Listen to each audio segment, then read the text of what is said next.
Testing. All right. You can cut out that other. Hey, yo, Yeah. Run it up, Blondo.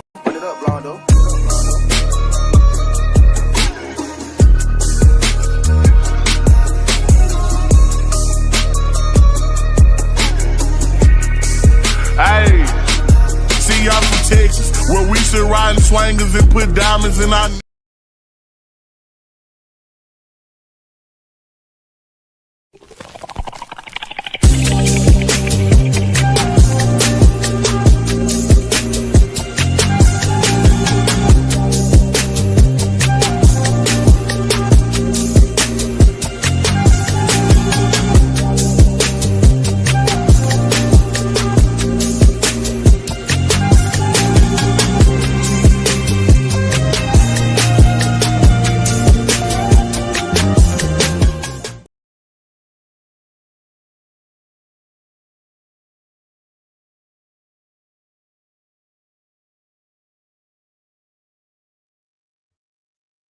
Woo!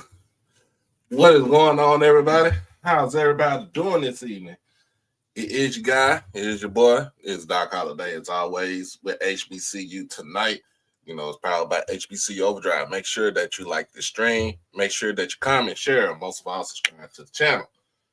Also, make sure you hit everything HBCU Overdrive. So, just getting up from my afternoon slumber because, well, I got to go to work tonight. Go to work tonight and do these 10 hours and then come back in the morning and hibernate for like 12 to 13 hours. But other than that, man, what's going on, Mr. Tim? How you doing today? How you doing? See what's coming up in here. And as always, y'all know we simulcast between YouTube and Twitter. So you're on the Twitter channel, make sure the Twitter feed, make sure you hit the follow button and also make sure you hit the subscribe button on the YouTube channel. So I don't get to sleep at work. Hey, Crook, if I am not in that office, I'm not going to sleep. Let's just put it like that. If I'm not in that office, I ain't going to sleep. I'm pretty much up. But for the folks that just trying to figure out what's going on, man, about to send this good old blast out. So, but other than that, man, I hope everybody having a good day. Like, for real. I hope everybody having a good evening. Hope everybody did what they did for their mothers. But I know I did for mine. So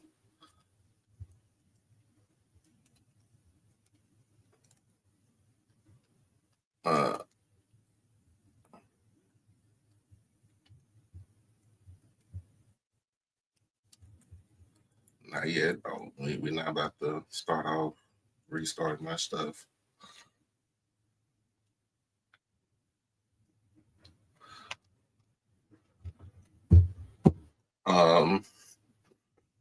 But yeah, look, I hope everybody had a good day. We started out as HBCU people. We started out today, first and foremost, with a championship game. And then we'll go ahead and get into that weekend review and trying to figure out why we keep getting these retarded presidents. Yes, I said the word retarded. We keep getting these retarded presidents from the IHL. And last but not least, the last segment goes out to all mothers out there Of course, we're gonna have MEAC predictions because I think I see some things on the MEAC side that might look a little bit, sketchy. But until then, we're gonna go ahead and hit this good commercial break right here. We'll be right back just a minute. Yo, it's your boy Doc Holiday with HBCU Overdrive, and I am proud to sponsor Merch Sports. Check out his new line of collection, the Black College Football Fan Club collection.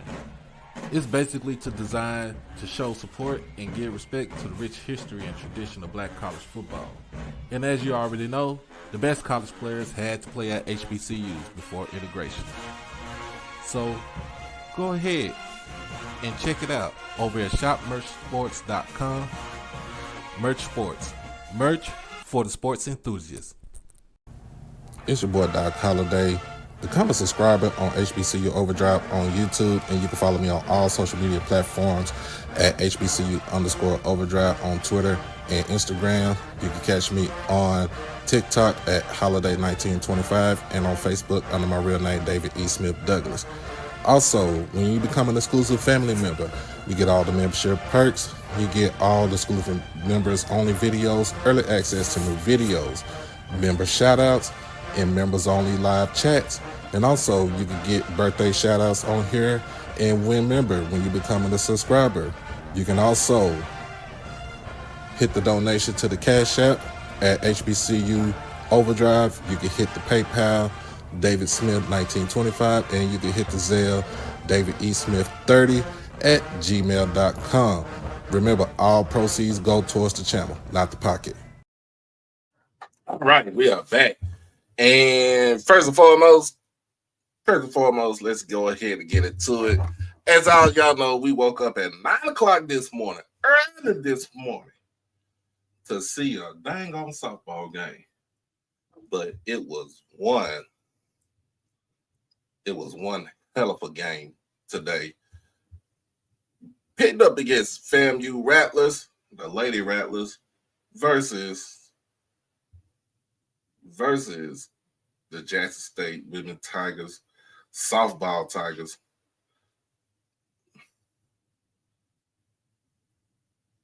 Softball Tigers, as let's put it just like that. So let's go ahead and see it. Let's go ahead and get to it. Good evening, Miss Natasha. How you doing today? How you doing this evening? And happy Mother's Day to you.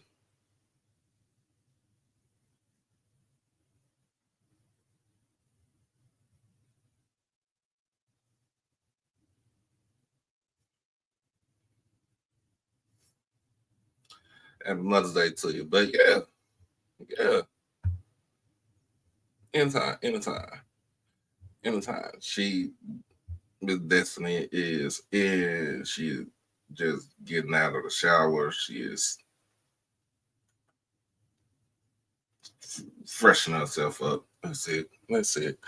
Anyway, yes, we started off the day with good old softball action.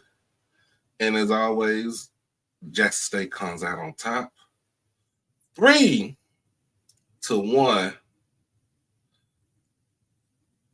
3-1 in the SWAC championship game of softball. So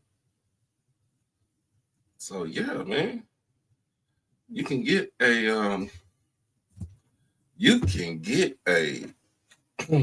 got softball championship going on. So for all my rattlers, please be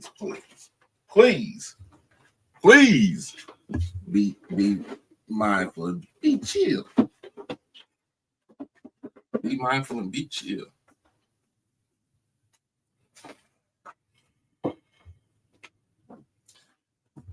Be mindful and be chill.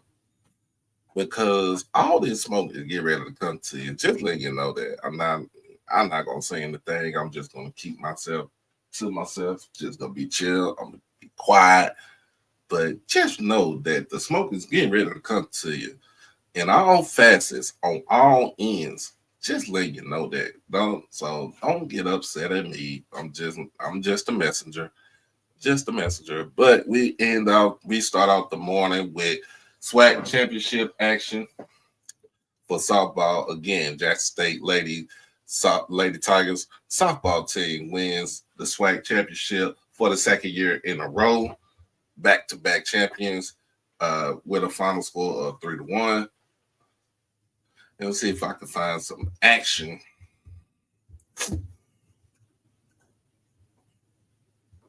See if I can find some action.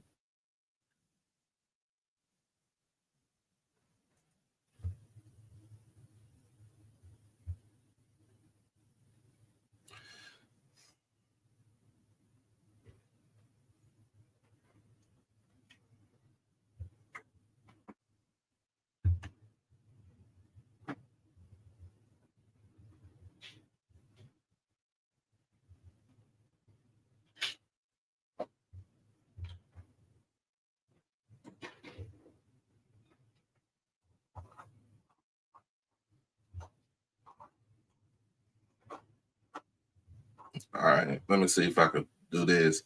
And again, I'm about to say shout out to Ken Clark. So give him his credit where credit is due.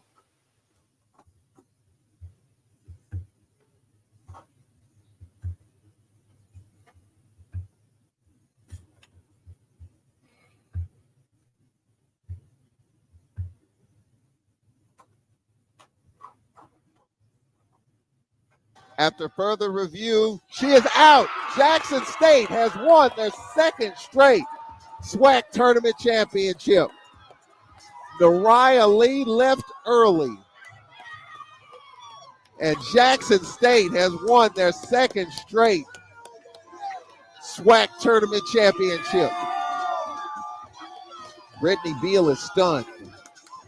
Kevin Montgomery celebrates. Jackson State wins 3-1. Excitement for the JSU team and obviously disappointment for the number one seed in the East, the Lady Rattlers of Florida A&M, as Jackson State, they trail 1-0, and they win it 3-1, second straight SWAC tournament championship. Coach Kevin Montgomery, congratulations. So I appreciate it. Man, I mean, Hey, you know, I don't know what you want me to say, how you want me to say it, but this is my goddamn field. Oh my goodness, here we go. SWAC, it belongs to me. Here we go. You know. Well, Coach, first of all, I mean, you challenged that call. You lost two runners the last 2 days in the exact same fashion. Yeah. What made you make the decision to challenge Nariah Lee leaving first? My dugout coaches, Coach. They've been with me all weekend. All my parents, they my dugout coaches. And I try not to listen to them, but they know what they're talking about most of the time. And they give me a hard time all the time. And they say you live by the sword. By the sword. So they say you can't take it with you, Coach. You might well see if she left early. And she did. Yes, Round of she applause for Jackson State's Murray Stevens.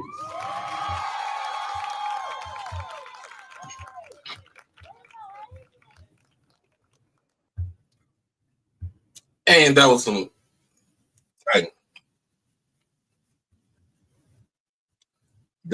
earlier action where when we won the game, I was trying to see if they had any action as far as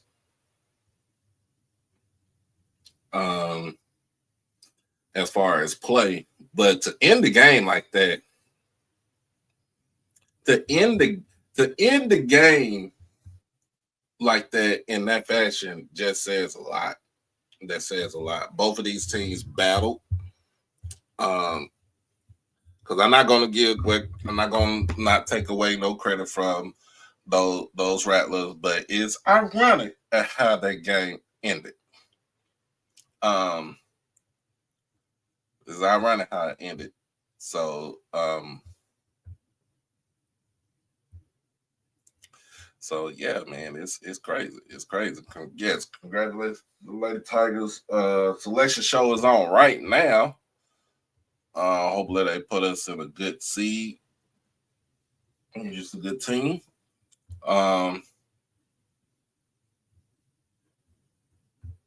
Yeah, especially it's called out twice, both games. But yeah, we, crew said we watched it. We got up early this morning. We know it's, some folks done went to church. Some folks said we gonna miss church. And there goes the missus, y'all. She is in the chat. She is in the chat. So she'll come back up in here. She'll let you know what's going on and tell all the ladies Mother's Day and stuff like that. So, hey, it is what it is.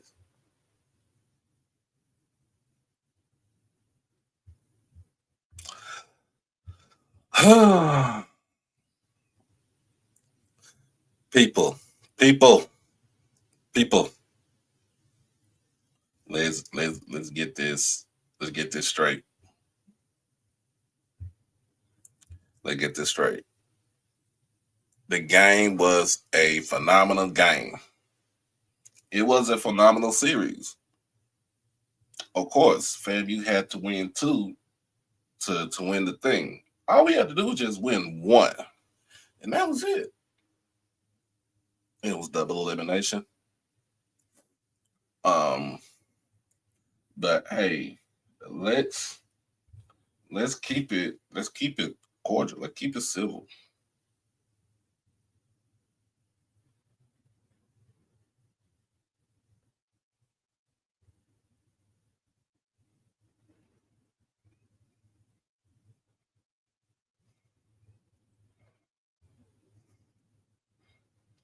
Yeah.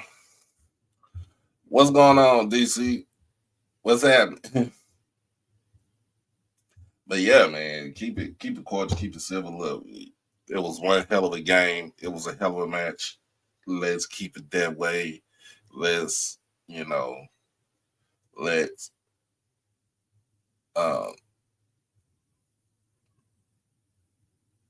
chill out. Let's chill. But yeah, other than that, man, it was a great game. It was a great ending. It was an ironic ending. And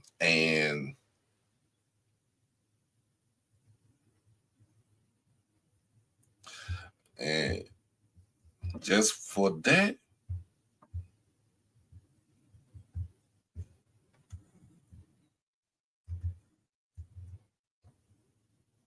there you go, Mr. Ford.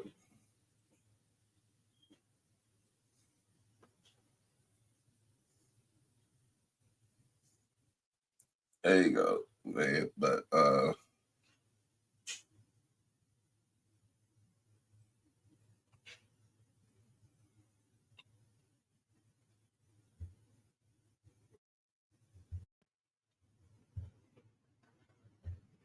what's going on, Mr. Ford? Hey, can you hear me? Sir. Yeah, listen, congratulations to you Jacksonians on another championship. Softball is near and dear to my heart. My mother played softball and so did my sister. My mother and sister played what we would call today slow pitch, whereas, today it's fast pitch. Right. But, our summers was always women's softball. My mom, from the time I can remember, I was 9, 10 years old, they played softball. And then my sister played, after my mother was, too old to play. My sister, played. And, like I said, congratulations. Now, let me ask you this. Is Jackson State going to win that Commissioner's Cup now? Where are y'all at? What's the standings with that? I don't know where we at on the Commissioner's Cup. We got, I don't know where we at, but I just know we don't care. We just want to win the chip. Yeah, that was a good thing. Now, I didn't get a chance to see the game. Hopefully I will get a chance to see it, during the week. I know it was a classic because that's two great programs, and then you repeat it, which is another form of greatness. It's something to win one championship, but to win consecutive championships is great. That's a big thing, big thing. And so, congratulations to the Jackson State family on another championship. Oh yeah, I've been I don't know. I've been hibernating this whole week. I've been hibernating. I have my lovely wife. She done been here for a whole week in Dallas. Right. So she done moved from Arkansas. So she has made her home here. Right. And we ain't going back. She said we ain't going back. Oh yeah. But yeah. But Dallas is a great city, isn't it? I visited Dallas. I had some great times in Dallas. Oh yeah, it is a great city. Yeah. My sister was down there. Was that 2 years ago? You hosted the women's basketball championship. Was that 2 years ago or 3 years ago? 2 years ago. 2 years ago. My sister had a great time. She thought that Dallas did a great job in hosting that tournament. Hey, Miss Natasha, how you doing? Happy Mother's Day. Yeah. My sister, like myself, we Dallas is a whole lot like Atlanta, but Dallas has more to offer because I'll be honest with you, stated briefly, y'all got more money. Okay. I think that the Dallas metro is larger than the Atlanta metro. Mm-hmm. Yeah, I think it is. But every time, I used to come to Dallas when I was a student at Grambling. I loved it. Dallas was awesome, man. Oh, yeah. She done came in. She got her. Hey, bro, Crook, I'm old. I'm old, bro. I'm old. Hey, I'm from the 60s, man. 60s and 70s. Those are my two eras, That's when I was shaped and molded.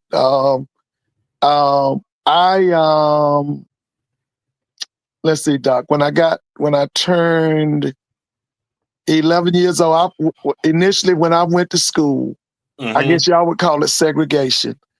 We thought we were freedom of the choice because you had, in my hometown, you had a white elementary, black elementary, you had a white high school, black high school. Right. And they changed all that in 1970, 71. They let us keep our black elementary for 1 year, and then they took that. They phased out our black high school in 1970. Last class it was called William Bryan High School. It was last class. My mother taught there.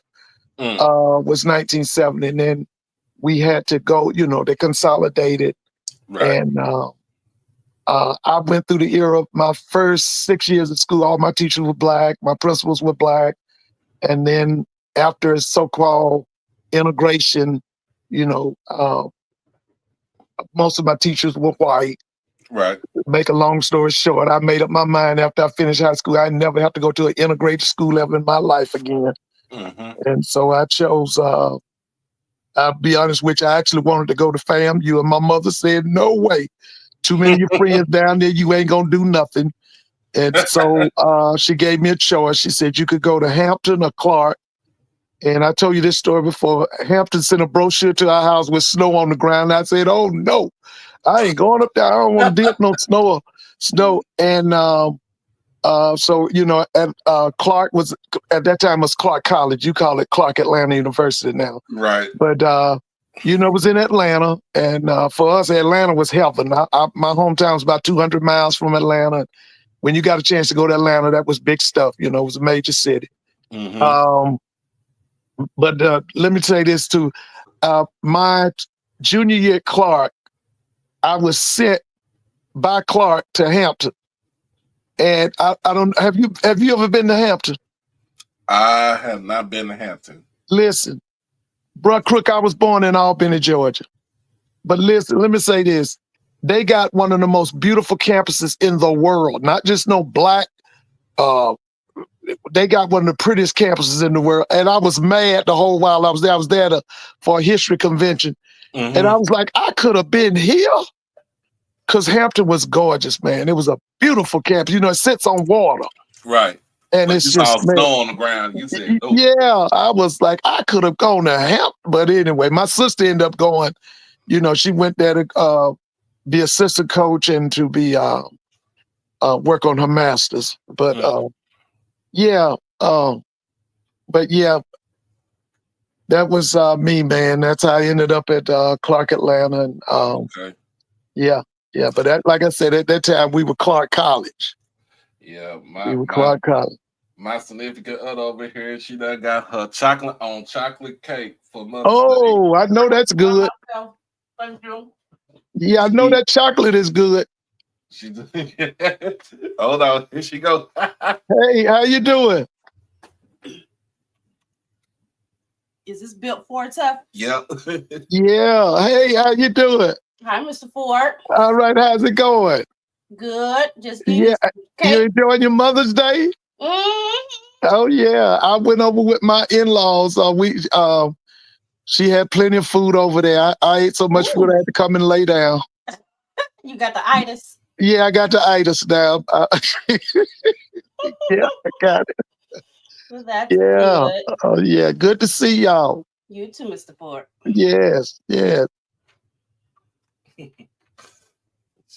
So yep, she eating a cake over here. And Oh yeah, nothing like that chocolate cake, man. Ain't nothing like that chocolate cake. She said, I got this chocolate cake I'm eating that I got for myself. I was like, Yeah, that I had to get myself. I'm sorry. Ain't nothing like that chocolate. But I barbecued yesterday and she got jealous. Brandy, my sister was assistant coach to Coach Tiny Laster. He's deceased now, but he was at Tuskegee. He was a legendary coach at Tuskegee. And then Dr. Harvey brought him from Tuskegee to Hampton. And my sister was, he took her up there after his second year, I think. And from there, she went to her first head coaching job was at a school in North Carolina called Elizabeth City State. I don't know if you're familiar. That's CIAA territory. But yeah. So we've always loved CIAA. You know, that's why I talk about. I guess that's why I'm critical sometime of MEAC because I know all about them. You know, we were close to them. But yeah, my sister was in the CIAA for many years.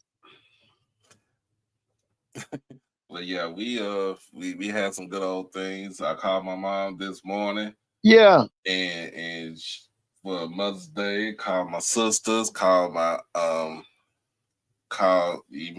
ex-wife to tell her Happy Mother's Day so we can tell my youngest ones, you know.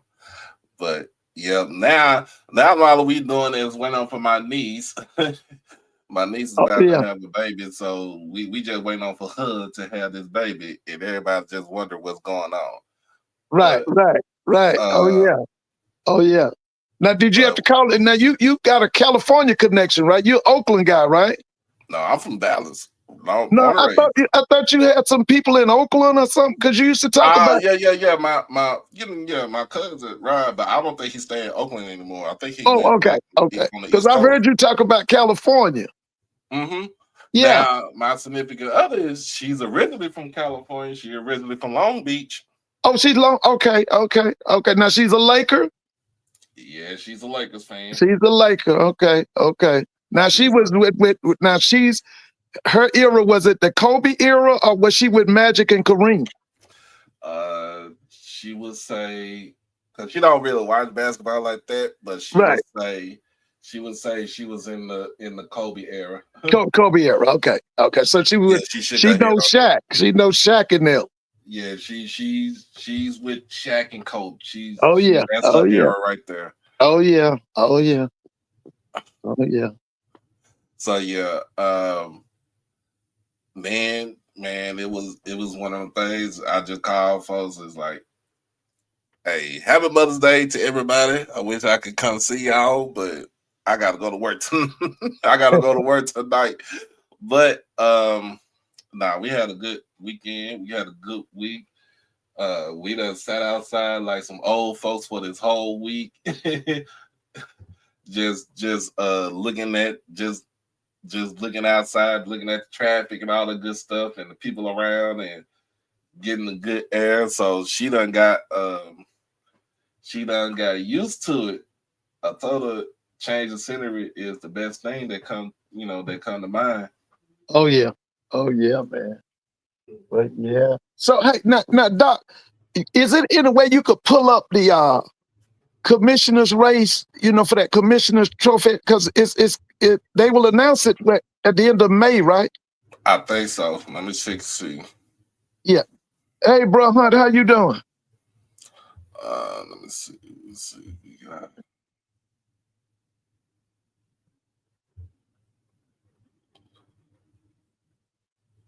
Trying to see where we at right now.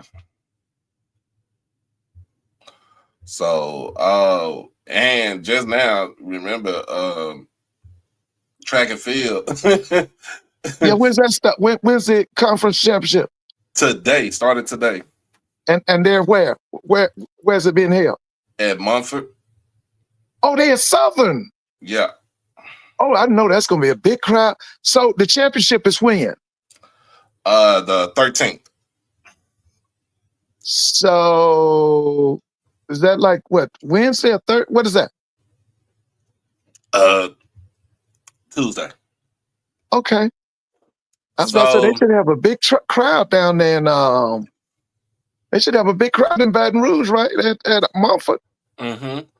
So right now, Alabama State is in first place in the Commissioner's Cup. Oh, they are? Because they always, man. Who's second place? Southern is Yeah, in second place. And third is Jackson State. And fourth is Alabama A&M. Let me ask you this, Doc. Now, when you were at Jackson as a student, was Coach Epps around or was he deceased? So I went to Jackson in 97. So I'd have to ask, hey, somebody on here, y'all remember Coach Epps? He was a track coach at Jackson. And see, when I was a student at Grambling, the track coach at Coach Epps was legendary. The track coach at Southern was a legendary guy. His name was Coach Johnny Thomas. Do you remember that name? Let me see. Hey, anybody remember Coach Johnny Thomas? I know he's deceased. With a high of 84 degrees Fahrenheit and a low of 65 degrees. Anybody remember him? There's an air quality alert in effect until Monday, May 12th, 6:30 p.m. I wouldn't know. I wouldn't know. Yeah, they were you had Coach Johnny Thomas at Southern, Coach Epps at Jackson, and you had this guy at Grambling. Name was it Coach LaVale? I don't know. I think that was his first name though. I'm not sure. But they had some track. When I was down there in that SWAC, baby. Track was hot. Track was good in the SWAC, man. Hey, bro, Hunt, you remember him? Coach Thomas? Okay, Coach Epps last year was 91. Okay, I met both of them. I met Coach Epps at the Tuskegee Relays. My mother and I sit with him. I met him, and I met Coach Thomas while I was a student at Grambling. Yeah, they were legendary people, man. So hey, it's gonna be tonight. It's SWAC championship track and field.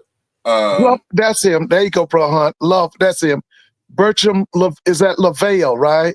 Mm-hmm. Yeah, he was a coach when I was a student at Grambling. Yeah, I remember him. I think he just recently retired. Ooh, that's a long time right there. Yeah, man. He was good. I remember all them guys were good, man. There was a man out there at I can't think of his name. Was it Duncan? He was out at Texas Southern. Was it Duncan? I can't. Oh man, yeah, I remember. Like I said, man, when I got out to the SWAC, man, That track and field was hot, man. That track and field was hot, bro.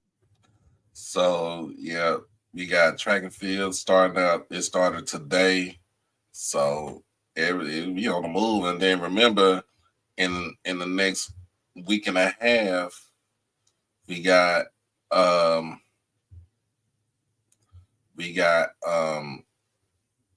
baseball tournament coming up. Now, what's the dates on that? The baseball tournament. So that would be the last week of this month, if I'm not mistaken. So we talking like 21st, 25th, like the 25th or something like that. Let me check and see, make sure. Okay, so it's after Memorial Day. Is that? Memorial Day is on the 25th, if I'm not mistaken, right? Right. So when is That's right. Thank you, bro. You're right. I remember that. He's from Trinidad. Yeah.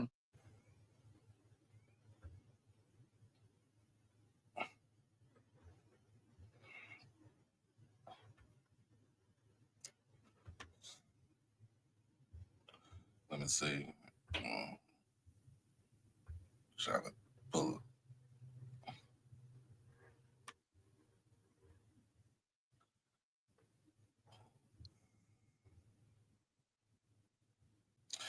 But yeah, we got this baseball action coming up.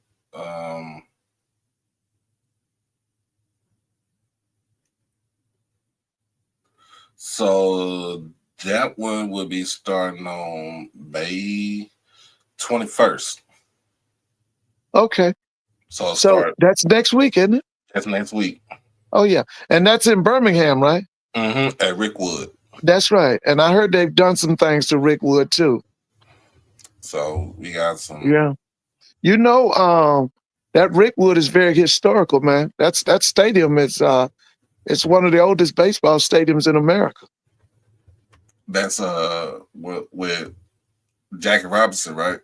Willie Mays. Willie Mays played with the Birmingham Black Barons there as a high school kid, which caused him to be ineligible for sports, I think, his senior year, because he was like a, outstanding running back or quarterback and all that. But see, he had played with the Birmingham Black Barons and helped them win a World Series, the Black World Series, I think, in '48. Mm-hmm. And the principal and all declared him ineligible because he had been paid. He couldn't play his senior year. Yeah, because he was taken by the Giants. Remember, he was taken. By the New York Giants. New York Giants. Yeah, he was in the major leagues at 19 years old. Mm-hmm. Yeah, he was in the major league. But that stadium. You remember Connie Mack? Connie Mack is a legendary figure in Major League Baseball, the Philadelphia Athletics. Mm-hmm. Manager. That's right. And he came down from Philadelphia to Birmingham to oversee the building of that stadium because at that time, I think the minor league team in Birmingham belonged to the Athletics because, back then you'd have the you'd have like the major league team, and then they'd have those minor league teams all over, mm-hmm. And a lot of them were in the South. Right. Yeah. But that's a historical stadium, man. It's very historical. Then it was the home of Negro League baseball for years. Right. But, Reggie Jackson played there. Oh, I didn't know Reggie. Yeah. they were called what were they? The Birmingham. He played there. A guy named John Blue Moon Odoms, who was from Macon, Georgia, Ballard Hudson High School. Matter of fact, Blue Moon Odoms signed out of high school. Charlie Finley and them signed him out of high school. Okay. Yeah, all of them guys that was on them championship Oakland Athletics teams, they started off in Birmingham because Reggie came from the campus of Arizona State. And that was a shock to him. Yeah, he talked about how racist Birmingham was, and he met Bear Bryant. He talked about how casual Bear Bryant was with his racism. Oh yeah.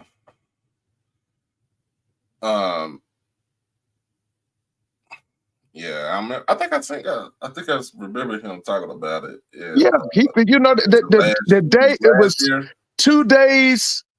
They were getting ready to do a tribute to Willie Mays. I think it was last year, and he died 2 or 3 days before it happened. Right. Yeah. Yeah. So, he did. I remember he did talk about it. He did. Yeah. He did talk he told it how it was, man. Because they were an integrated team, but at the time Birmingham was still, very racist and totally segregated. Right. Because I think he was down there, 63, 6. I'd have to look it up. The years that Reggie was in Birmingham.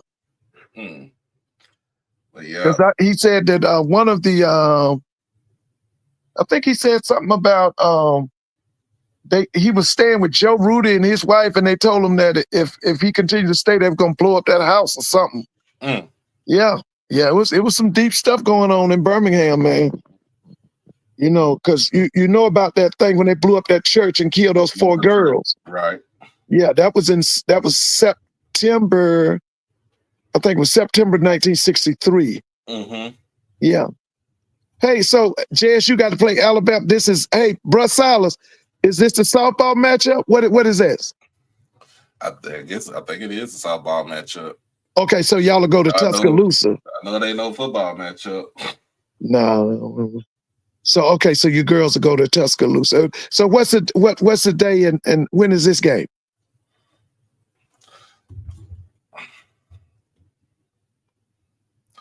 Let me see.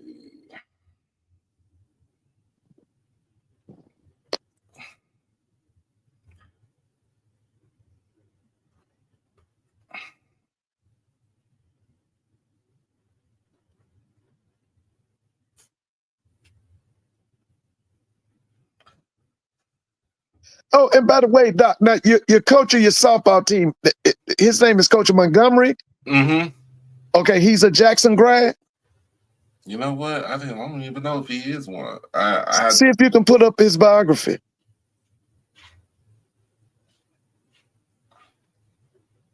Let's see.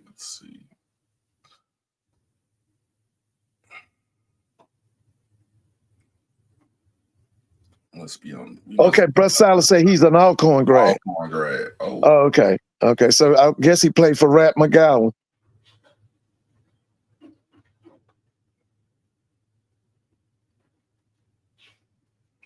So yeah, we play Alabama, double elimination,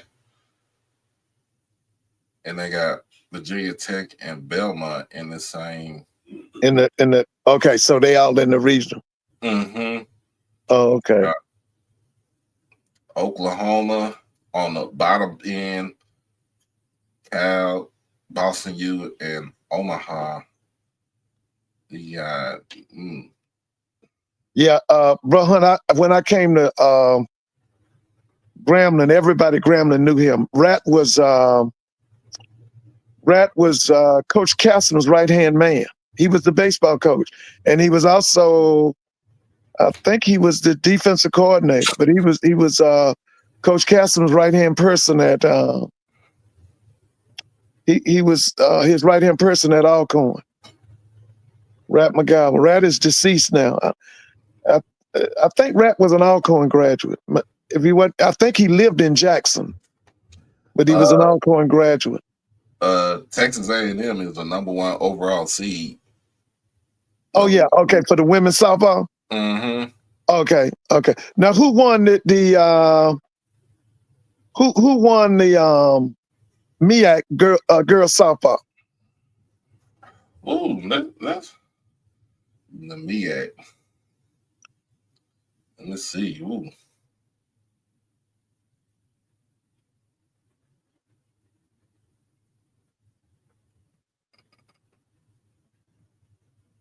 Okay, bro Buckley said Howard won it.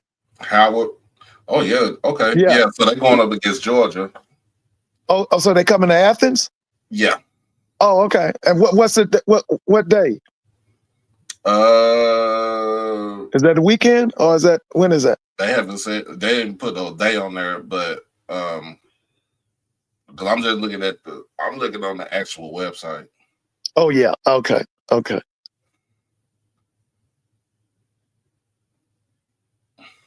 So you got double elimination, and then the best of 3 after that. If you advance. Okay, Brother Buckley say he thinks it's Friday. Yeah, that sounds about right too. Okay. Yeah. That's cool. Yeah, that's right. So that's how we got the other one for Oh yeah. They're in a region they're in a section with Duke and Coastal Carolina. Now who did Howard beat in the MEAC for the championship? Let me see. Was it Norfolk or somebody? Or Central?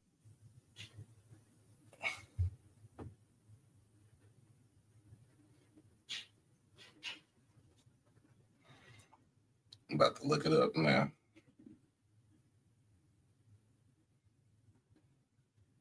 Somebody said South Carolina State. Okay. Right. It beat them Bulldogs. Okay. Yeah. Now, Doc, I thought about you and Mr. Mona. That was an article published on it came across my phone. It was a period of years. Jackson State had the highest number of draft choices from the SWAC. Y'all had 43 kids drafted. Mm-hmm. And I think Grambling was number 2. Did you see the article? I haven't seen that article. Yeah, it came up. See if you can pull it up. It was an article about HBCUs draft picks maybe in the last 40 or 50 years. And I think it had Jackson State number 1. Y'all had 43 draft choices. And I think Grambling was behind y'all. For football? Yeah. I think it came up this week. I saw it on my phone. I was in class and it came across. I was on. Hey, did anybody else see that article? It was a national article. It was about the HBCUs and their draft choices. And it had Jackson at number 1. They had 43 over a period of years. And Grambling was number 2. Did anybody see that? Mm-hmm. Let's see. Not that one. I'm trying to look forward. Yeah, it should have came across like it was about HBCU draft choices in maybe the last 50 years or something. It had. If that was the case, if that's the case, then I mean that is true. I mean, yeah, Jackson had 43. Jackson, I can't remember what Grambling's number was. I've seen it. Did anybody else see that article? I need to see it. What Brandon said she saw. Hey, Brandon, how many did what year did they use as the beginning year, Brandon?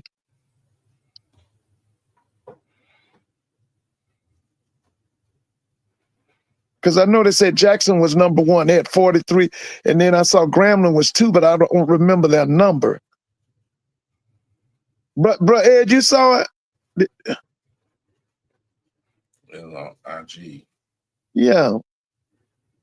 Miss Alexander said she saw it too.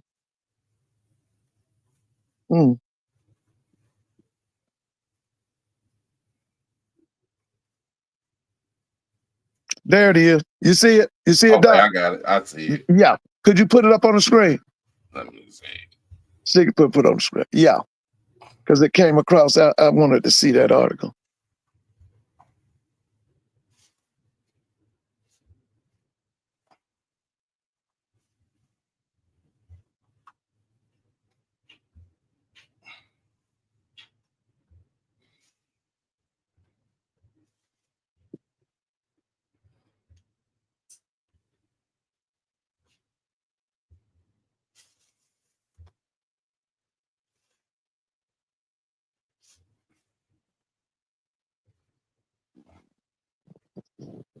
Let's see.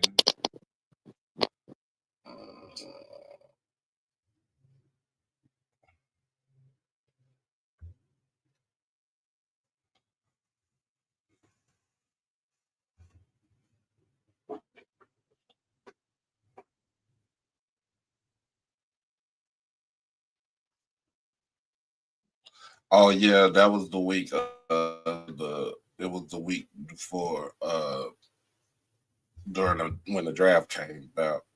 Yeah, call the numbers out. What Jackson State had 43, right? Let me see. I'm looking at it right. Trying to look at it right now. Okay, all right.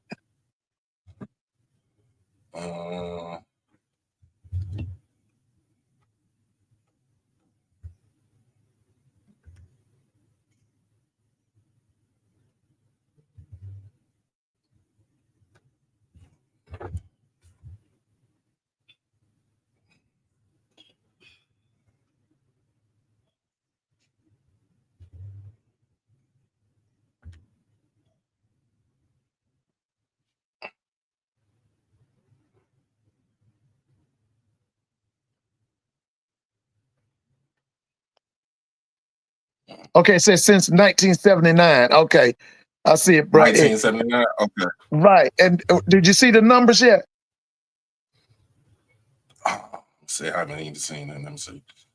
I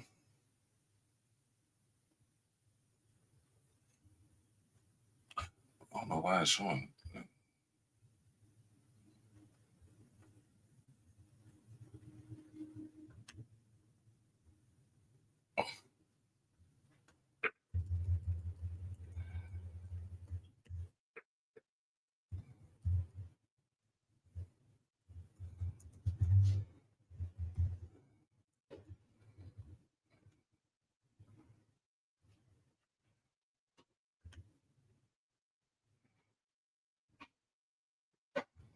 There we go. You see the numbers? Yes. Call the numbers out. I want to hear the numbers.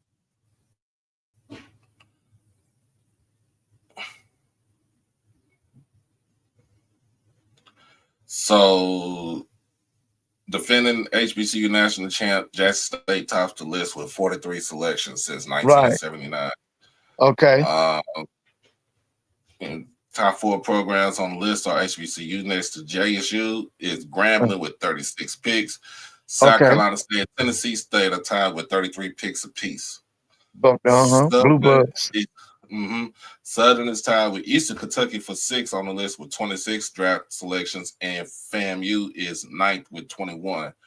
Okay. Alcorn is tied with Chattanooga for 13th on the list with 17 draft picks, and rounding out the top 15 is North Carolina, which is tied with Richmond and with 16 selections, North Carolina A&T. Right. And since we on this, since we on football, since we on HBCU football right now, right. Mekhi Higgins makes a flip from Pine Bluff to Alabama A&M. I think that's gonna help them, man. That kid can play. I watched that kid a couple of times. But it's kind of crazy when you think about it. You try to put up those numbers, but your buddy is the one with the FBS offer. Yeah, that's the kid went to Oklahoma, right? Mm-hmm. Yeah, but that's a good move, man. Listen, man, that kid can play, man. I watched him a couple of times. That kid, listen, that's gonna do nothing but help A&M. Now that's gonna be a battle between him and that kid from Georgia State, the kid from Birmingham. You know who I'm talking about? Cornelius Brown. Yeah, man, they gonna have to go at it. I don't know if they're gonna play both of them or what, but that kid, them kids can play, man. Them kids can play, bro. That for him to come to A&M, that takes that quarterback room up a little bit higher. Mm-hmm. Yeah, that's right. Quad Brown. Quad's a good boy. See, Quad started out here in Atlanta with Georgia State. We know him. He's about 6'5", dual threat, run and throw. He can do it. We know him. I don't know if he'll start over, but sure, that's the reason why you got a quarterback. That's the reason why you got competition. That's right, man. And you need depth because people get hurt, man. Because see, the day of quarterback going down and then your season just lost, that stuff is over, man. You got to have 3 quality quarterbacks, man. You got to have 3 quality quarterbacks, man. because you don't need to step back because one quarterback gets hurt, the whole season is lost, man. We can't do that no more. So he was initially in the portal in December. He initially said he was going to transfer to Lamar in February. Right. And then before he committed to Lamar, he had offers from Southern, Howard, South Carolina State, and Prairie View. Okay. And so he makes his initial decision to go to Alabama A&M. So in 2 seasons at Pine Bluff, he has thrown for 3,121 yards, completed 51% of his passes, scored 19 touchdowns and 10 interceptions, and he also ran for close to 300 yards and 7 touchdowns. So, yeah. Hey, man, that's going to do nothing but help that A&M program, man. That's going to help them. Now, you say you got 2 years eligible. How many years eligibility? Got 2 years left. Hey, man, that's going to help them, bro. I watched that kid. I saw him last year. I saw him. What's going on, Chuck? Hello, I don't want to take you off topic, but congratulations to you all at Jackson State. I see you all won the SWAC championship in softball again.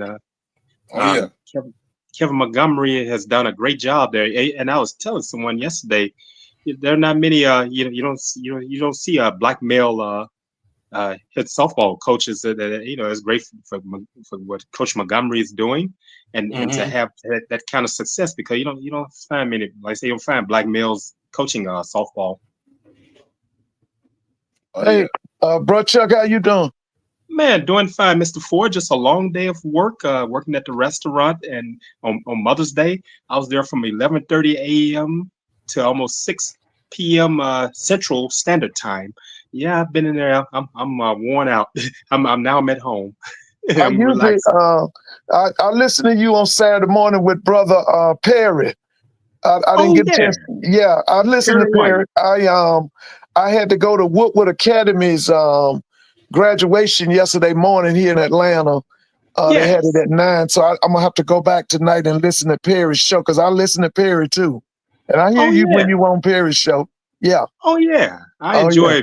I told all these platforms. I enjoy conversing with you. I don't care who it is. I just come on and I just talk sports I don't really talk with Perry, but I'm a fan of Perry's, man.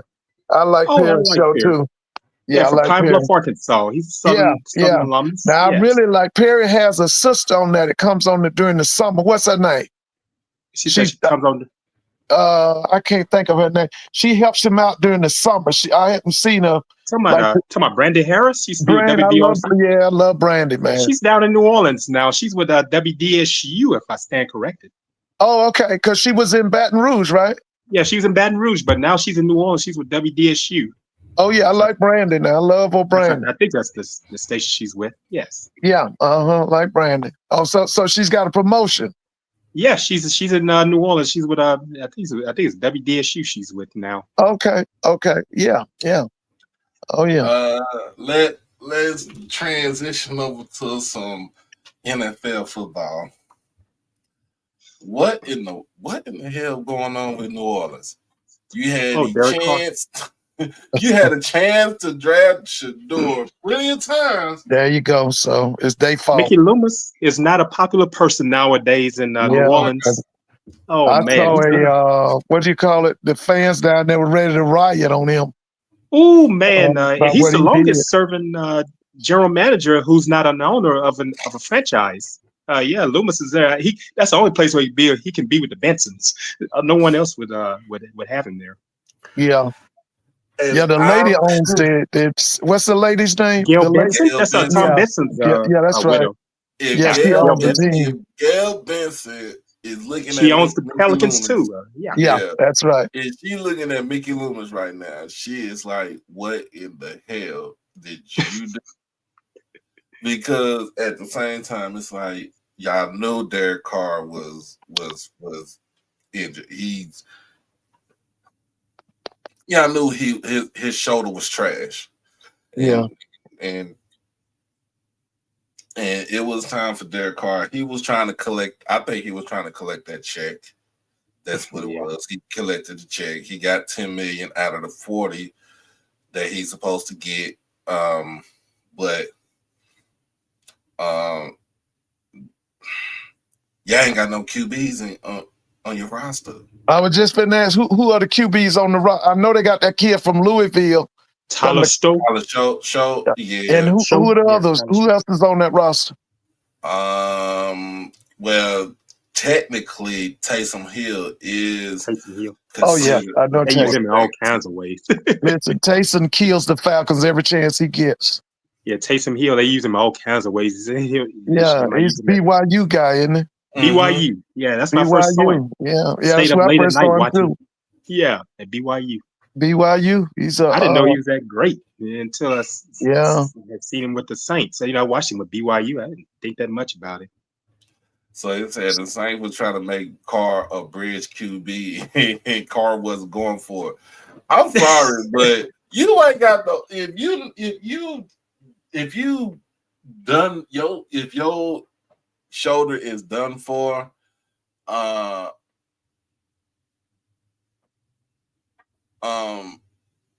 no need for you to talk about you don't want to be no bridge QB. It might be just time for you to just let you go for real. Well, they could be waiting on that Manning kid, isn't it?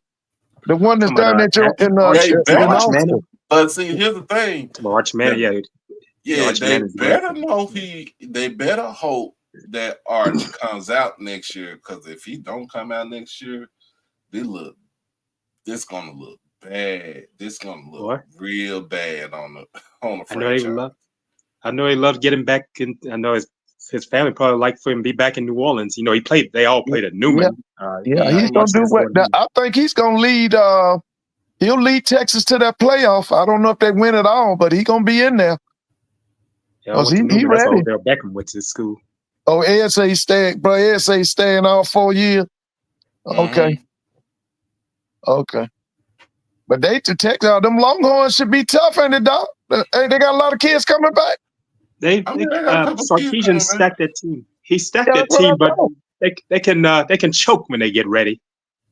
Yeah, I think they make it to the playoffs though. Yeah, they get in the playoffs, they're gonna choke. That's why I said Arch he's staying all 4 years, man. He's staying the 4 years. So that's the reason why I'm like, he ain't coming out next year. Nah, New Orleans messed that up. You should have gotten Shador when you should have gotten him. You could have gotten Dylan Gabriel, but if you would have got Shador, man, you got your fan base ready. You got fans from the Mississippi coast to South Louisiana to Shreveport to Jackson to basically everywhere. Yeah, that Jackson area. That's a strong fan base in Jackson, Mississippi. And guess what? If you would have got Shador, them folks from Jackson would have made their way all the way down to I-55. Yeah, I-55, hit 555 going to New Orleans. Yeah. How far is that from Jackson? What's the distance between New Orleans and Jackson? New Orleans and Jackson. About 120 miles? 100 something, because when I from Monroe. When I go to Monroe to Jackson, I'm 120 miles to Jackson. When we get to Jackson, that's we pick up Interstate 55 going straight to New Orleans. Mm-hmm. So Shador better than Tyler Shaw? Yes, he is. Yes. With a hand tied behind his back. You better. I saw that. You talking about that kid from Louisville? Yeah, Tyler Shaw. Oh man, please. Yeah, he came from Purdue, didn't he? Mm-hmm. Yeah, I remember him. Yeah, he much about that boy. He was at Texas Tech. Yeah, to me, I think he was running competition, but running for competition. He gonna have to play because you ain't called out a name yet. Who did you say was on that roster besides this Tyler guy? I said Taysom Hill and I don't even know the other quarterbacks on the roster. That's what I'm saying. So you gonna have to play. This Tyler guy gonna have to play, man. They could have kept Jameis Winston. It sure because Jameis in New York now, isn't he? Yep, he with the Giants. He with the Giants. Giants. Yeah, he's with the Mara. He's with the Mara family. Now, yeah, we gonna let him play in the preseason, but I still say he better than Tyler Show. Some of the quarterbacks, he's better. I think he was better than. Now, Jackson Dart, I think they on the they evened out a little bit. Yeah, Jackson Dart, yeah, but yeah, Ole Miss. I remember him. Mm-hmm. So, other news, of course, we heard about Urban Edge Network losing out, their case getting dismissed against the SWAC and Commissioner McClellan. Basically, the court said that you don't have first rights to anything when it comes to dealing with sports. Yeah, I didn't understand it. I didn't understand the lawsuit from the beginning. Mm-hmm. I really did. It's like they were gonna just bogart their way into the SWAC. Well, they were saying that Urban Edge Network was saying that ESPN didn't with secondary, it's with the secondary rights, secondary and tertiary rights. So they saying that ESPN didn't have no rights to that, but at the same time, the other rights went to HBCU Go because we signed we signed a contract with them. Now, what does this mean? Yeah. Right now, what does this mean to Grambling? Because they are on the Urban Edge Network. They do get paid. They get some money paid by the Urban Edge Network. It was Grambling, Florida A&M, man. Well, it was FAMU, but FAMU didn't sign. They didn't sign. Okay. Remember, Gaucher was trying to. Courtney Gaucher, I remember that situation. Mm-hmm. He was trying to bogart his way into getting a deal, and they didn't sign, and that's the reason why they said that's the reason why Gaucher got fired. Yeah, I remember that. I mean, that happened. Yeah, but I'm just built like this. I know Urban Edge Network means well. They do have the HBCU Athletic Conference signed to them. They do have the Texas Legends of the G League signed to that. They also have some of course, they have some other folks that signed to them too that produce that produce content.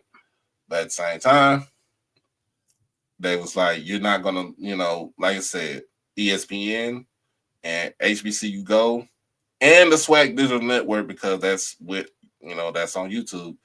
They have I've watched games on there on YouTube. They have those rights, and you don't have it, so you cannot. Basically, you can't put, you can't even air any type of sporting, any type of athletic event from the SWAC. That's the reason why Grambling don't show any sports events on their channel on Urban Edge Network. So they just they have their own, they put out the content. I think they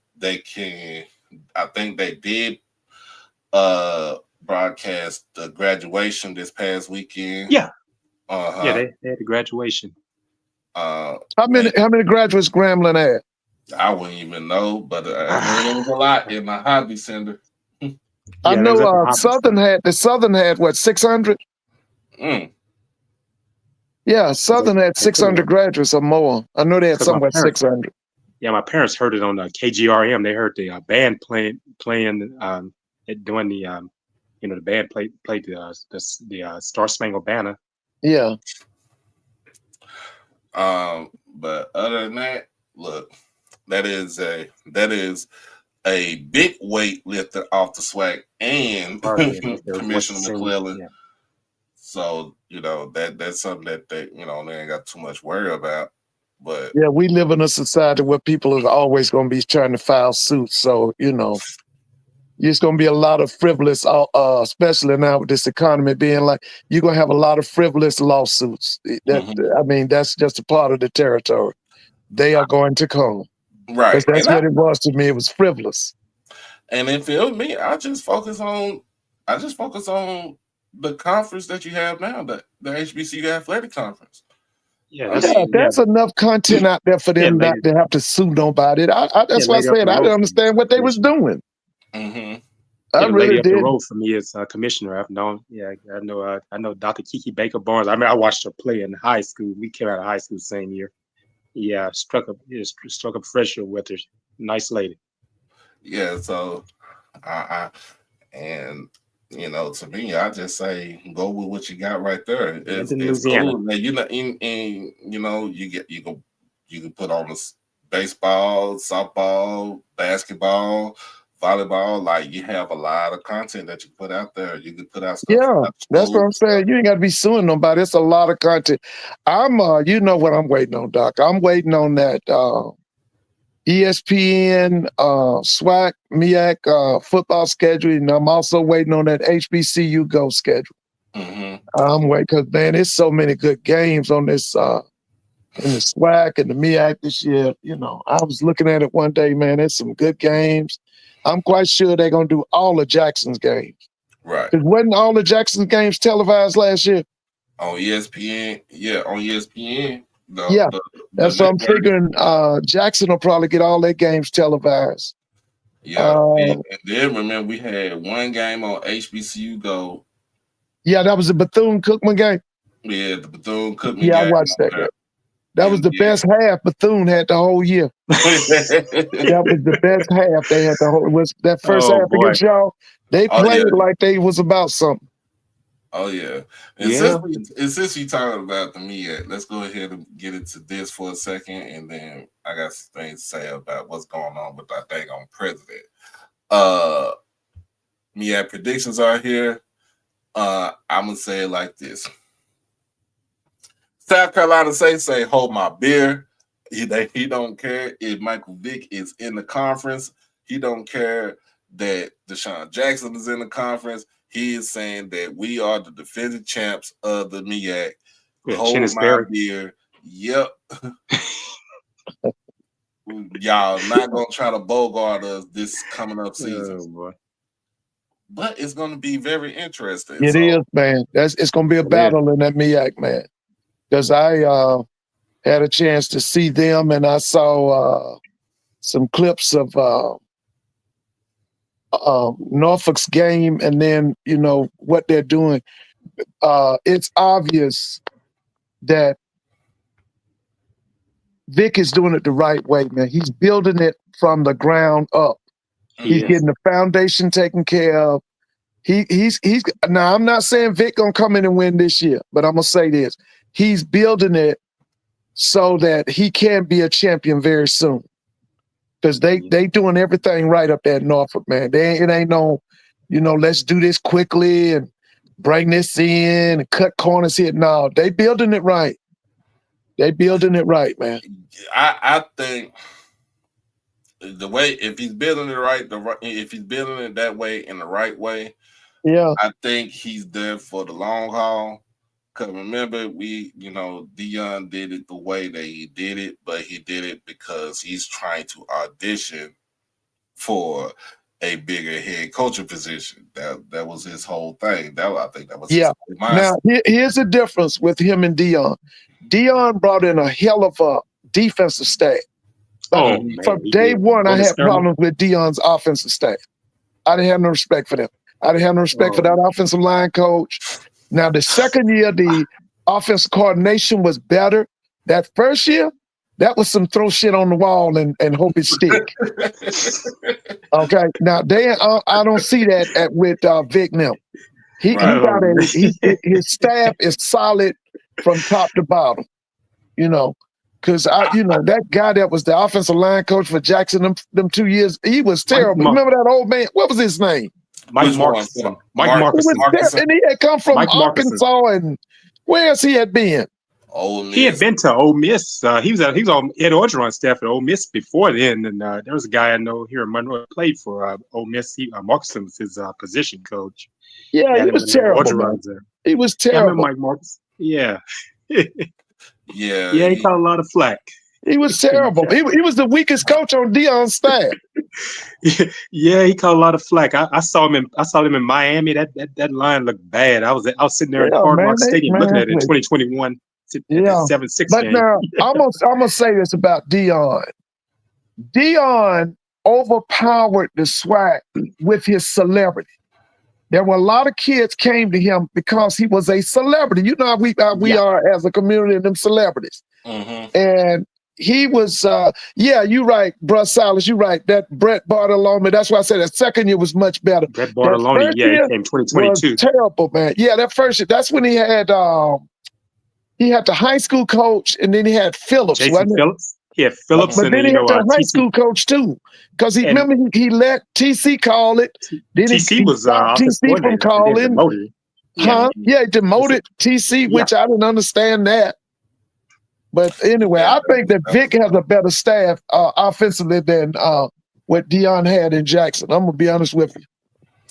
So my thing about that was too is that when you have an actual running game and Shedeur didn't have to do as much running around like that, then it evened everything out.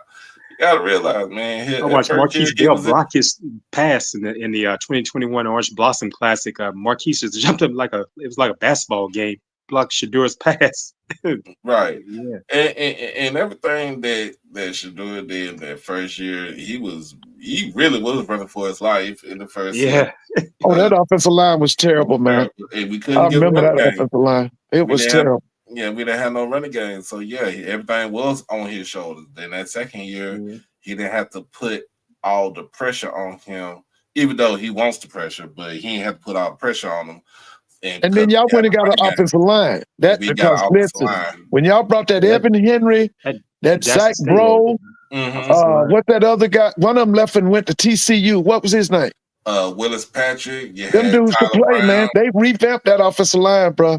Yeah, Tyler Brown. They had an offensive line that second year now. That was, let me be honest with you, that team, they had to do that Dion, even though they lost in that Celebration Bowl to North Carolina Central, that was an impressive team. That Shedeur in them sophomore year, that was an impressive team, man. Played in, that was an impressive team. That was a great team right there. Yeah, man. Dion did all that stupid stuff up here in Atlanta, putting all them boys off and doing all that stuff. I in a way, I think he sabotaged that game. I really do. Sylvian Wilkerson was still playing with them then. That's right. Wilkerson was one of the running backs. That's right. Can we be honest? Dion wanted Shedeur doing everything so he could develop.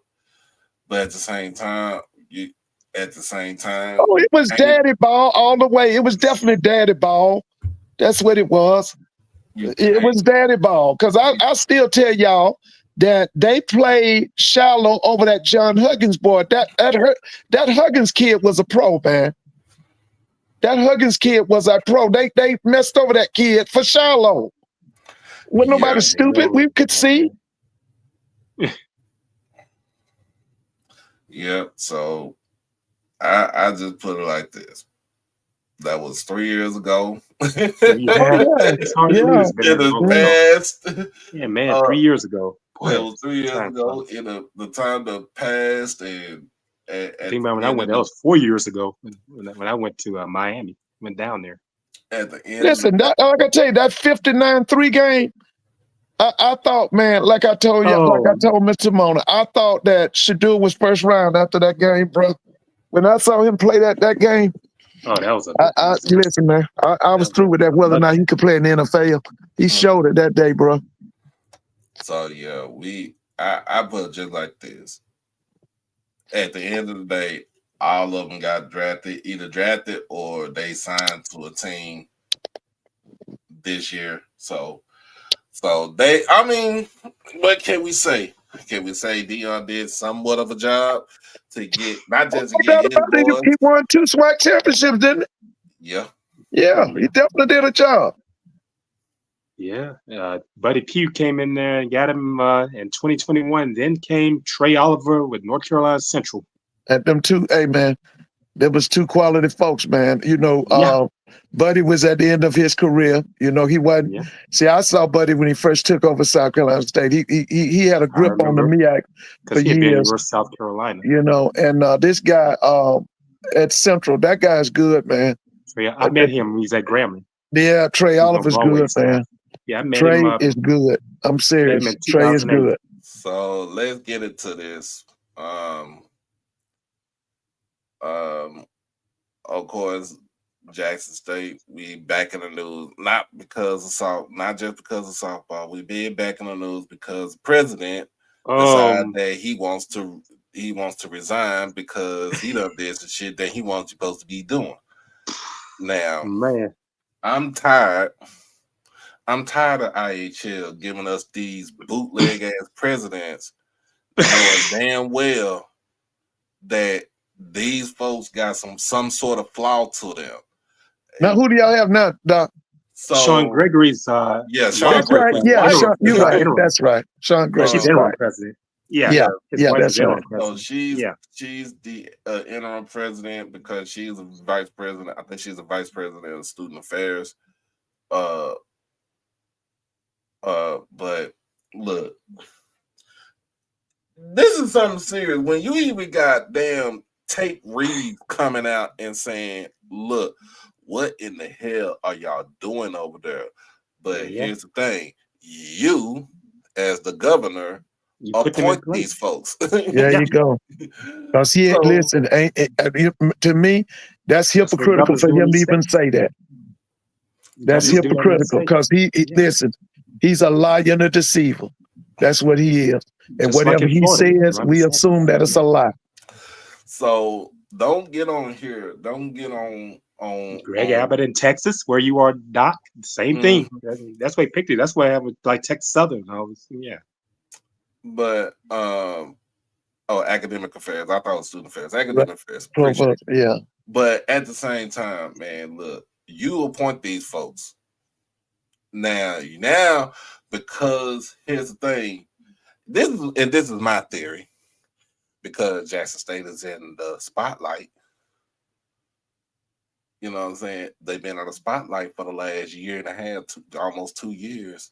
Oh, without a doubt, they envy Jackson State. You know that. He wants to see some sort of stability with the picking of the president for Jackson State. Because since Carolyn Myers got fired when she was gone, then you bring in Bynum from Valley, and you find out in those 3 years that Thomas Hudson after him. He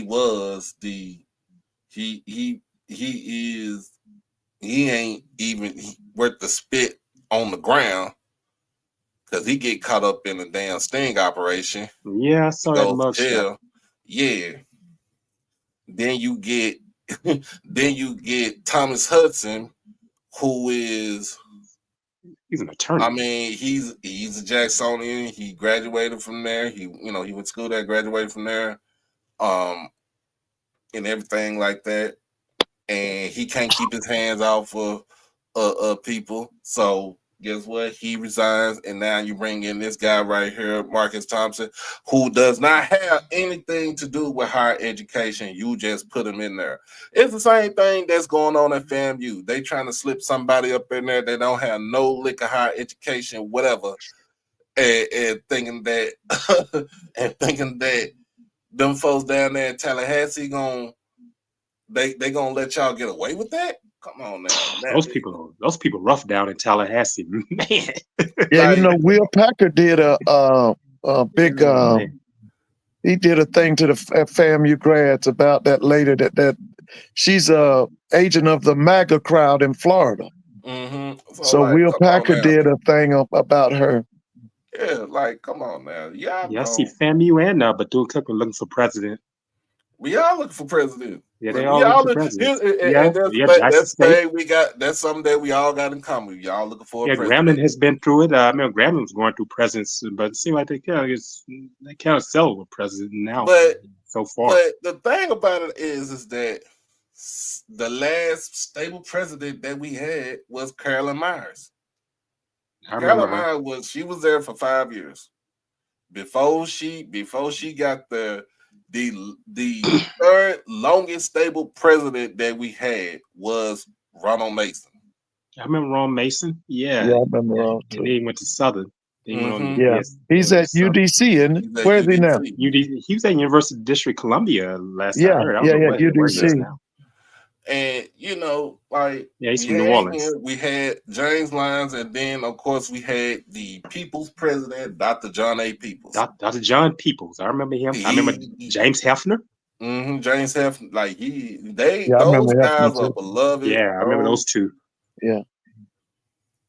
Hefner eventually became president of Tennessee State. Tennessee State. Yeah, he was there a long time. Yeah. He was an economist. Yeah. He got it. Yeah. So my thing is, now Tate Reeves, since you want to interject yourself into this whole thing now, how about you be in there and bring some sort of transparency? We need transparency with the selection of our presidents. And the whoever the guy that's over IHL is an Alcorn grad. He don't need to be in there. He's nobody for us. He's not a nice guy. We met him. My father and I met. He's not a nice guy. Man, it's like he's kind of aloof with his personality. What's his name? Alfred Rankin. I remember when he was president. Yeah. Not a nice guy. He's aloof with talking to him. Like, how you gonna put somebody? In fact, he was at Alcorn, Alcorn Jazz Festival. And here's the thing about this: when Hudson resigned, we put in Dr. Anthony, and you tell her that she can't apply for the job that she's been in, in the same, in the role for like a year and a half because it's we trying to transition, but you tell her that she can't apply. Come on now, that don't make no sense whatsoever. And then you try to sneak in this dude that wasn't even on the list, that didn't have anything to do with higher education, and you say make do with what you got. So is either if Tate Reeves gonna be up in there, he needs to have it needs to be transparency.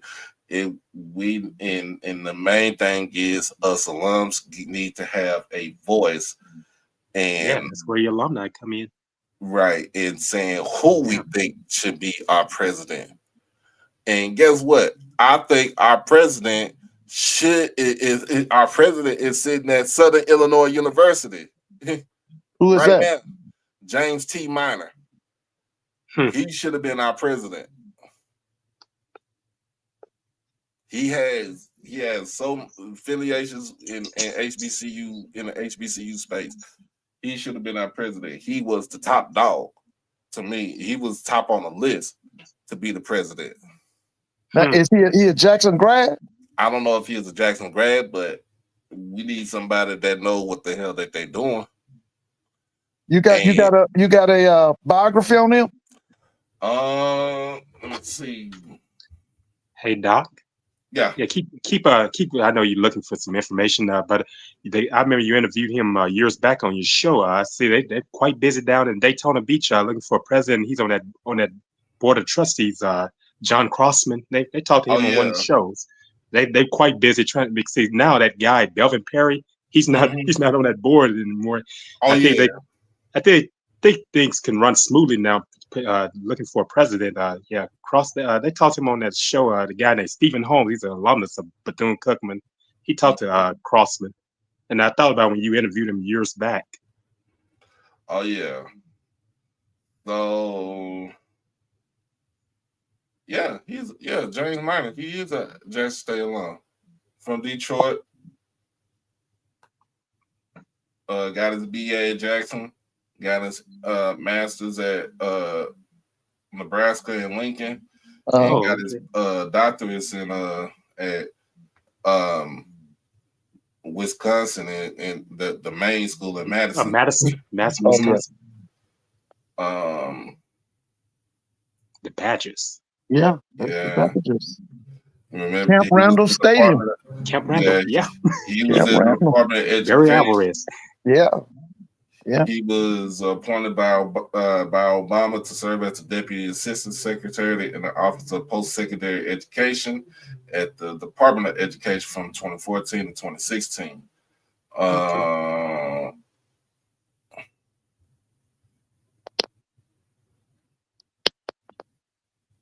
This dude he's young. He had so yeah, he should be our that's but see, here's the thing. That's who we wanted. We wanted James Minor as our president. That's what happened. People, someone you want, and that they will do the opposite. They're gonna do the total opposite. And IHL said the guy Alfred Rankin said, nope, we're gonna give you this guy right here. He in-house. Now, what was his true to me? What was his true? What was Dr. Thompson's true intentions for Jackson State? You know, we don't know, but at the same time, he was making some sort of stride and stuff with the university. He giving us, you know, trying to give us some of the money so we could get some of these improvements for the school, but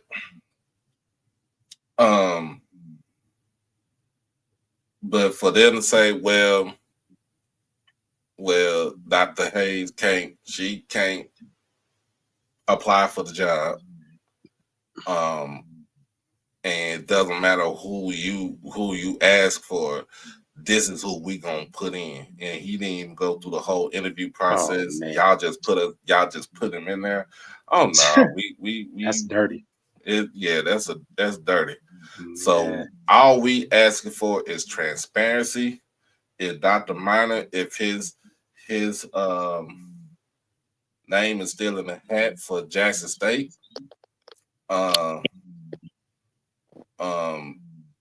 let him interview for that and let us have some transparency. Yeah, you're right, let Jake. us alums, private school, yeah, you can do that.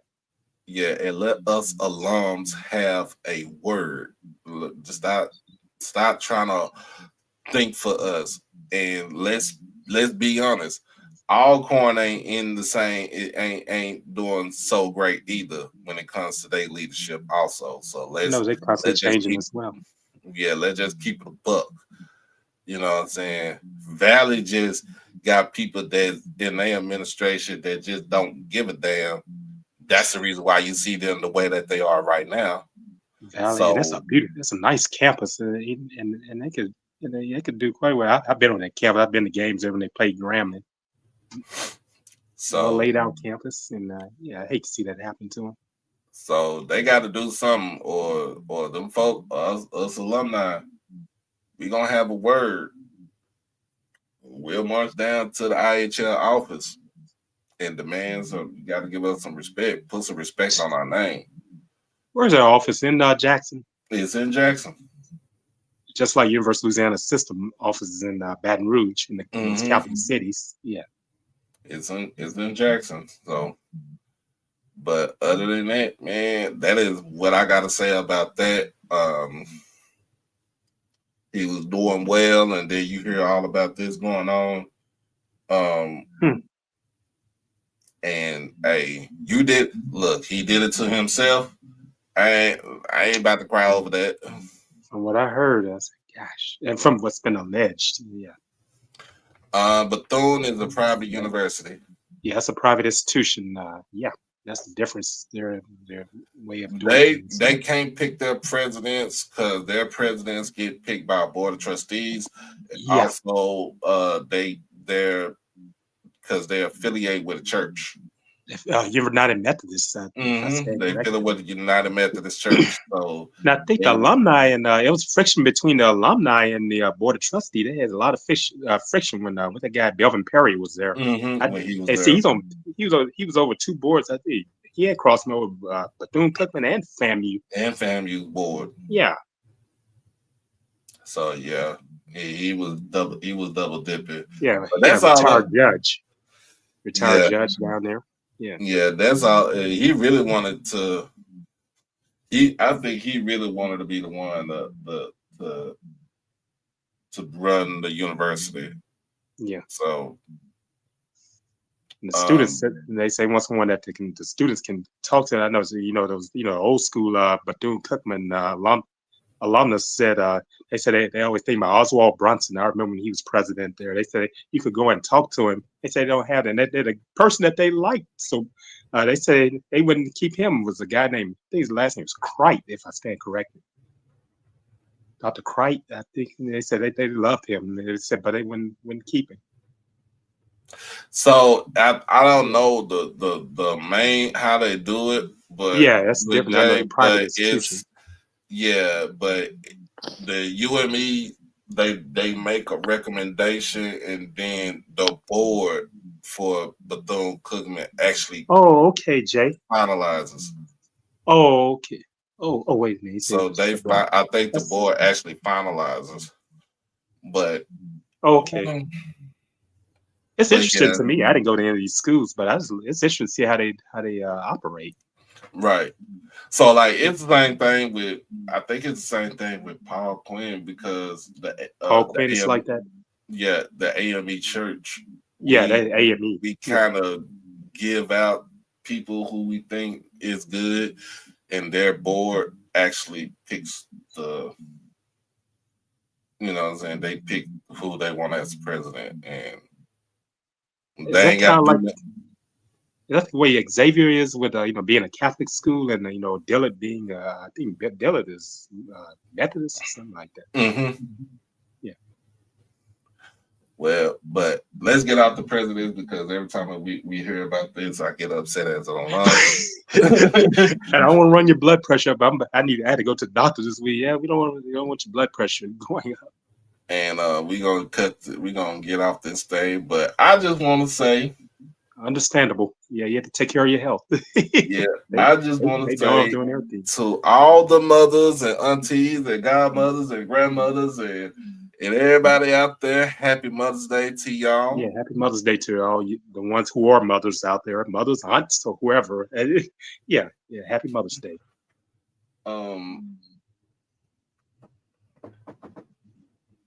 Somebody, if you're a guardian, guardians, I had to put the those who are guardians who act as mothers. Yeah, it's for everyone. Don't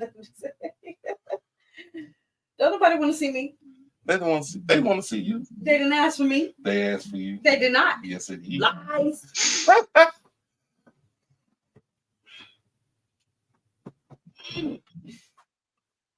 Here come the missus. Yes, I did shave, Jay. Hello, how you doing? As Chuck said. I understand you went to Grambling? Hi, Chucky. Oh, yeah. How are you doing? Yeah, I'm 33 miles from there, right here in Monroe, Louisiana. My folks went to Grambling. My father played in the band there in the 60s, early to mid 60s, played trumpet. He was at Super Bowl I in '67. Okay. Yeah. Yeah, he played under Conrad Hutchinson, who that performing arts building was named after. Oh Lord. Yeah, they were military. They didn't play. I know about the Conrad Hutchinson. I met him and William Wilder. They both went to Tuskegee.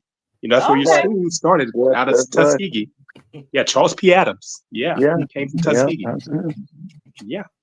So we want to say to all the mothers out there, hey, Miss Mary, to say happy Mother's Day to all the mothers out there, from me and the missus right here. And I hope everybody has a great evening. We is about to be out. Tell her, you know where President Ralph Waldo Emerson Jones went to school, but people just loved him. You know where he went to college? He went to the rival school. Ralph Waldo Emerson Jones went to Southern. He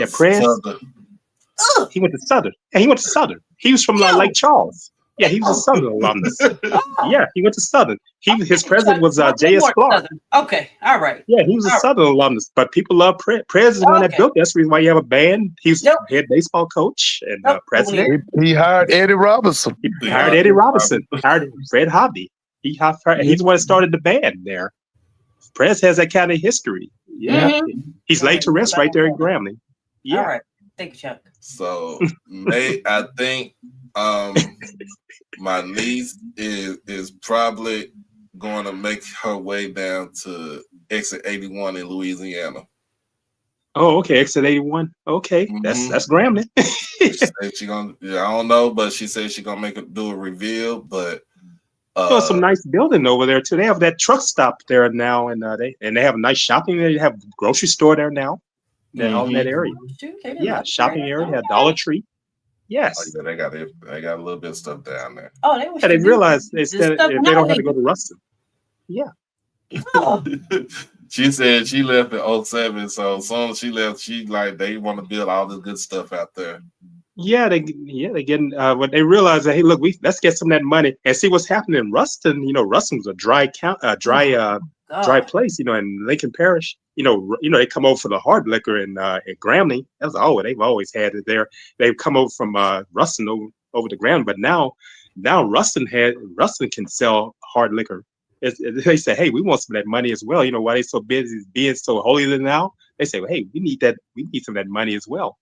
Well, we want to say Happy Mother's Day to everybody. We want to say to all the mamas, the babies, mamas. Hey, somebody said side piece. The side. Our guy did that. I don't know about no side pieces because we don't do the guy did that yesterday. We don't do side pieces over here.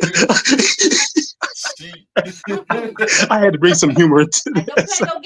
She don't play no games about that. Oh my goodness! A guy did that yesterday. Who was Dukes? Who was he talking to? Oh, you talking to Chris Dukes? Oh. Oh boy. But I had to bring some humor into this. Don't take it seriously. No side pieces over here. Them hoes can fuck off. But no, man, we've been having some fun. She been enjoying herself here in Dallas. Yeah, it's a change of scenery, change of atmosphere, change of attitude. They're in Dallas. Dallas is in Dallas. A lot of people, man, Dallas is constantly growing. That city is. Yeah, it's growing each minute in the prairies. So yeah, we gonna get up out of here, y'all. So I go ahead and get on to work. Yeah, you got to get to work. I've been at work all throughout the day, man. I'm worn out, and this is therapeutic talking to you all. All right, Mr. Ford. Hey, we'll be up on this thing hopefully on maybe Wednesday. Okay, all right. I'll try to tune in. Mr. Ford. Okay, right. Y'all have a good night now. All right, Mr. Ford, take care. Hey, teach the children. Teach the future. Right. Okay, all right. Y'all have a great one now. Take care. All right. And ATL. Okay. All right. I'm about to head on out of here myself, man. I know you all have a lot to do. I know you had to get to work. Oh yeah. I'm already dressed in. Okay, yeah. You get on to work. Make that money, brother. I've already made mine for the day. I had to get ready for the morning. I said I'm gonna get some rest here and spend time here with Mom. Oh yeah. This Mother's Day. Oh yeah. Well, everybody have fun. All right. Y'all, you have a good one, Chuck. Bye, Okay, Chucky. you take care. All right. Nice meeting you. All right. So, yeah, everybody. Yes, Dick. Yes, you see me. You see me. You see me. So her ops is. So her ops. The ops for the missus is Southern and Prairie View. Those are the ops for her.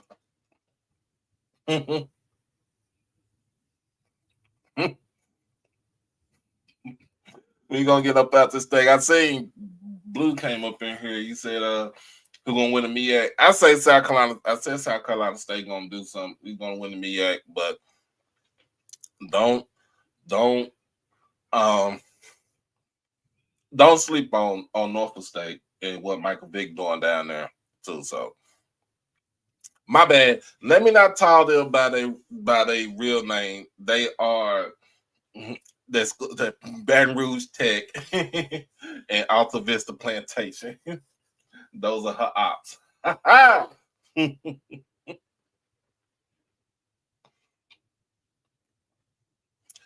And so She is a proud Graham alum, played in the band, done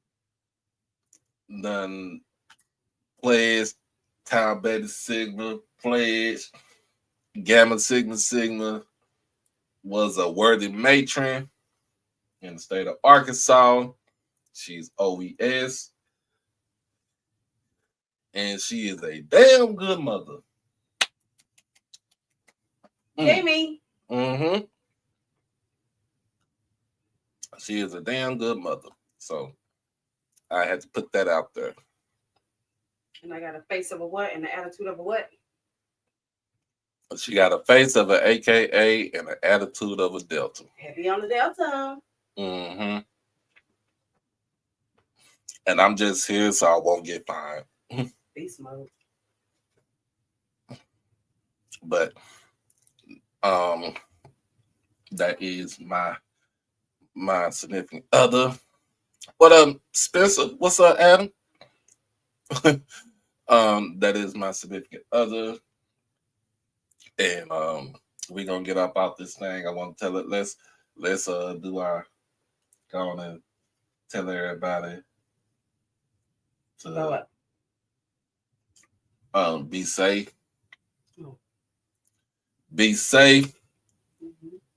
Be safe. Be well. Hug your loved ones. Love on your loved ones. Crash out on them kids. Crash out on them kids. Every day. Crash out on them every day.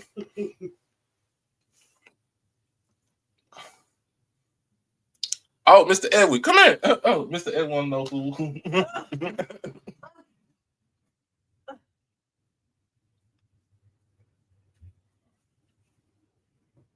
Mr. Edwin, she is TBS, OES, Gamma Seed.